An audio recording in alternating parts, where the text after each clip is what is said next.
नमस्कार मित्र हो, त्रिशा विज्युअल लर्निंग चॅनलमध्ये आपले सर्वांचे स्वागत आहे. तर आज आपण पाहणार आहोत पावसाळा, निसर्गाचा आनंददायी ऋतू या विषयावर अतिशय सुंदर व सोपा मराठी निबंध. पावसाळा हा भारतातील सर्वात सुंदर आणि मनाला आनंद देणारा ऋतू आहे. उन्हाळ्याच्या तीव्र उष्णतेनंतर पावसाचे थेंब पृथ्वीवर पडू लागतात आणि संपूर्ण निसर्ग नव्या उत्साहाने बहरून जातो. काळे ढग, थंडगार वारा, हिरवीगार झाडे आणि पक्ष्यांचा किलबिलाट यामुळे वातावरण प्रसन्न होते. पहिल्या पावसाच्या सरी पडताच मातीचा सुगंध सर्वत्र दरवळतो. डोंगर, दऱ्या, शेत आणि जंगल हिरव्या रंगाने नटतात.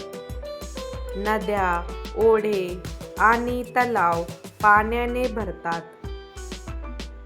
शेतकरी आनंदाने शेतीच्या कामाला सुरुवात करतात. भात, बाजरी, ज्वारी, सोयाबीन आणि इतर पिकांची पेरणी केली जाते. त्यामुळे पावसाळा हा शेतकऱ्यांसाठी फार आशेचा आणि समृद्धीचा ऋतू मानला जातो. लहान मुलांसाठी पावसाळा म्हणजे आनंदाची पर्वणी असते.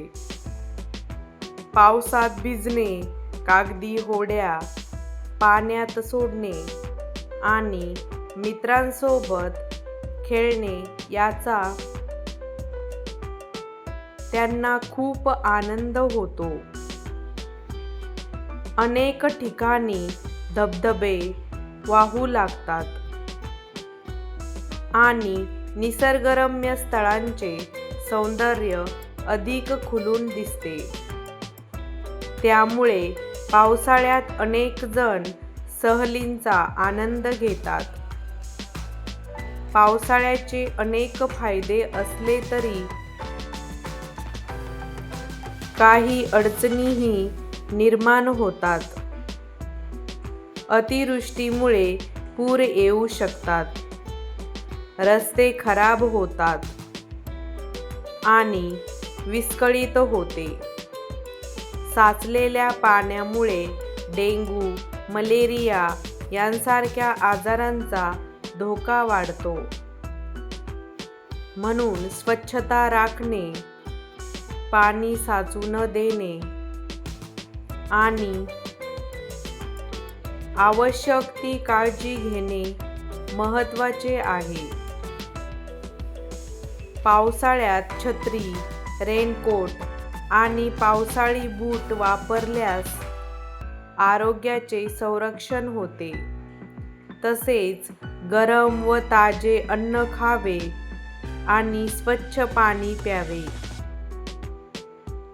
शेवटी पावसाळा हा केवळ पावसाचा ऋतू नसून निसर्गाला नवजीवन देणारा, शेतकऱ्यांच्या चेहऱ्यावर आनंद फुलवणारा आणि प्रत्येकाच्या मनाला प्रसन्न करणारा ऋतू आहे. त्यामुळे आपण पावसाचा आनंद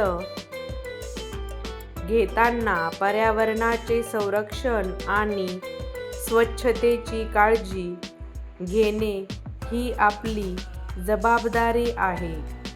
धन्यवाद. अशाच प्रकारच्या नवनवीन निबंधांसाठी त्रिशा विज्युअल लर्निंग चॅनलला अवश्य लाईक, शेअर आणि सबस्क्राईब करा.